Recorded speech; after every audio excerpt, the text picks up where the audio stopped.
Willis's World, back with another one, this time with the Dark Knight Succession. It is a interesting playstyle and took me a minute to understand, but now that I understand it, it can hit very, very hard, and its cleave damage actually scales higher off the more that it is fighting, which I will get into later. But the rotation for it isn't so much a rotation as a filler with spam. So, you have your Ravage Rake over here, and I actually need to deactivate that real quick. There we go. Stop that from draining my resource until I can tell you what it actually does. But your absolute Ravage Rake here is your filler. And if you can see right there at the very bottom of it, marks targets on hits. That is a part of what I am meaning its damage scales off of the more you're fighting. Because every target it hits gains a mark. So there's going to be a mark applied with that. There's going to be a mark applied with enforcement. And those are the only two on my hotbar that I have marks active with. There are other skills, but those two I find the easiest to use, and they're on short enough cooldowns. They do a damn good job at doing it. But what those marks are actually for is the skill I have in the 5 slot, the Imperious Command. Now, what this will be doing is when you use that skill, every target that you have marked explodes. To put that into perspective, if you're getting swarmed and you hit 9 enemies and mark 9 enemies, that then triggers 9 explosions for the damage of this Imperious Command. So, you hold both left and right, your Ravage Rake. That full 4-skill combo. Anything that is hit by that gains a mark, as you can tell by the little blue aura on them. Now that mark, I was waiting for it to disappear. I'll go ahead and reapply them. As you can see, there's not one on that one. But that one still got damaged by the eruption from that guy and that guy. The explosions from that have a pretty big radius and do a lot. Now the reason why I have Ravage Rake and Enforcement in there is in case not everything is marked by Ravage Rake, Enforcement can try and get a few of these stragglers that are left marked. And yeah, it's a very big burst cleave that scales off of each target that you have marked. So if you're getting completely swarmed, like in Blood Wolves, you could easily be swarmed by 15 to 18 enemies. If you get all 15 to 18 enemies marked, and you detonate that as a succession, which it is at base level in succession, 1029% of your damage on explosion to everything, or to up to 7 targets with the eruption. It's that for each target that has the bomb on them. To put that into perspective, if you're fighting 19 enemies and get 7 of them, even just 7 of them marked, the enemy itself will be taking the attack damage 1029%, but the fact that it hits 7 targets as well means that's 7 hits to the group of enemies you're fighting off of each bomb you have placed.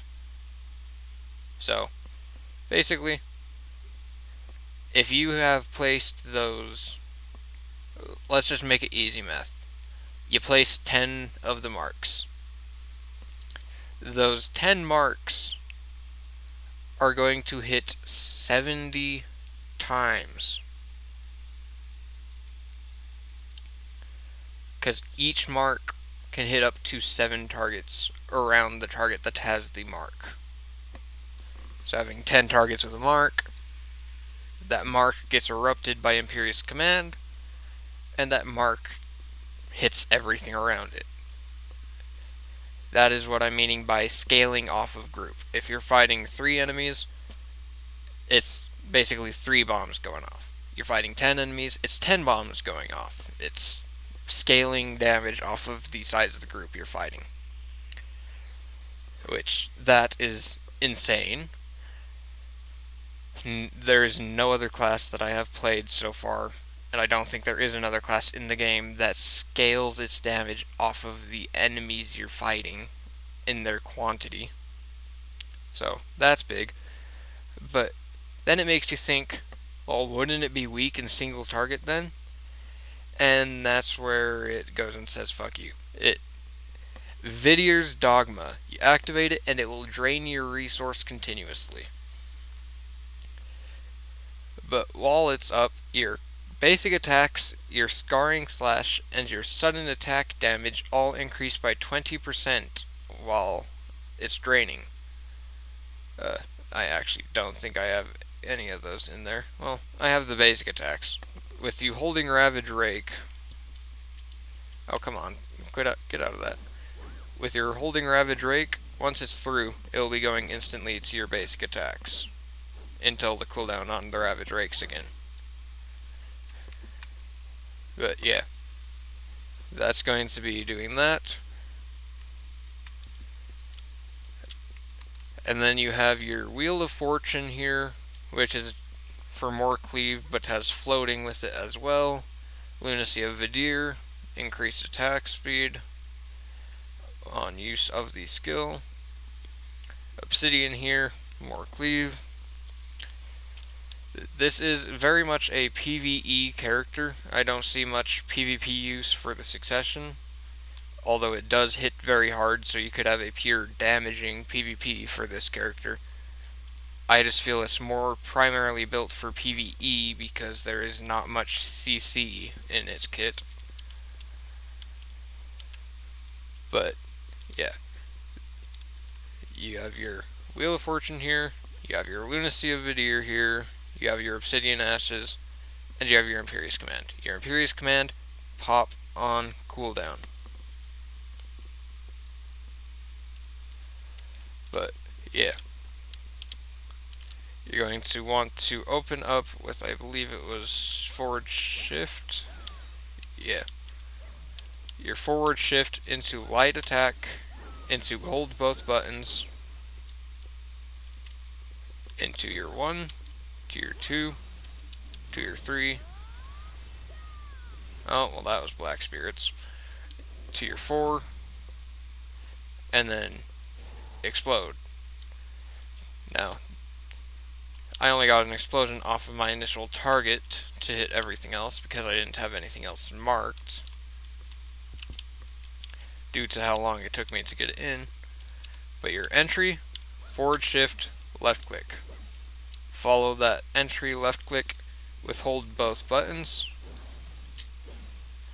Go into 1, 2, 3, 4, and detonate. And you just button mash 1 through 4, pop 5 whenever it's available, and keep your fingers held on left and right mouse button. Now, if you want to add more to the rotation, you can add the spacebar button. I forget which skill it was that did it. It's in my skill cooldown. Pervasive. There you are. Your pervasive darkness. Most of the skills in this rotation, you can press space afterwards and pervasive darkness will activate. It even activates off of your basic attacks. But that little dark wave on the ground right there is pervasive. For what it does, it adds more damage, it gives you more resource recovery, It decreases the DP of your target by 30, and it will have 100% uptime on that. And you have forward guard for the short duration that it's up, which any forward guard is nice. But say you have a big attack coming in and you're just finishing an animation, just press space and that will give you temporary forward guard. And you can transition from that space into just backing up, and that backing up will give you more forward guard. Forward guard in this game is basically just a block. And this character actually does have a block of its own, so you can actually just go straight from a skill, press space into Q, and you got forward guard for a good bit. But yeah, that's the rotation I was able to find for the Dark Knight Succession, and that is a pretty fun rotation. Now, the one thing that I will say here real quick is I could not find a heal that fits smoothly into it. Just a heads up on that. If you're going to run Succession, I would honestly recommend you skill out on some health recovery into it. Because honestly, I was not able to find almost any HP recovery skills in the kit at all.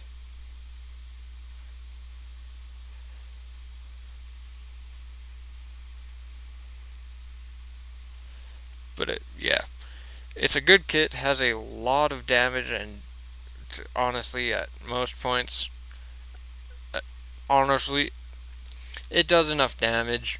It has enough massive burst that is going to kill anything before it gets the chance to hit you. But just letting you know, if you push higher content, skill add-on health, you're going to want that extra health. Now, there is a heal that I was able to find. It's Corrupt Darkness here. It does have a stun in there, but it's not that great of a heal. It's a 7 hit to 10 target, 40 HP per hit, and that in and of itself would be a great heal, besides the fact that it's on a 20-second cooldown. So, you got a burst heal off a Shift Q. So, your emergency button if you're low on health, Shift Q. Other than that, I'd recommend just skill add-on health into your space button, because that's going to be activated a lot. Your pervasive is going to be getting that. And skill add-on health into your Ravage Rake, because those two skills will be the ones you're using most. And with the skill add-on guy, by level 52, you should be able to just skill add-on both of those. So, fairly easy to do. But my overview on the Dark Knight Succession: a lot of cleave damage, not much sustain outside of skill add-ons, and has forms of increasing her own single target damage, as well as a maintained DP decrease. It is a very good DPS character, but if you're planning on going and tanking everything in the world, this is not the character I would recommend for you. And with that overview on Dark Knight Succession, this is Willis's World, out.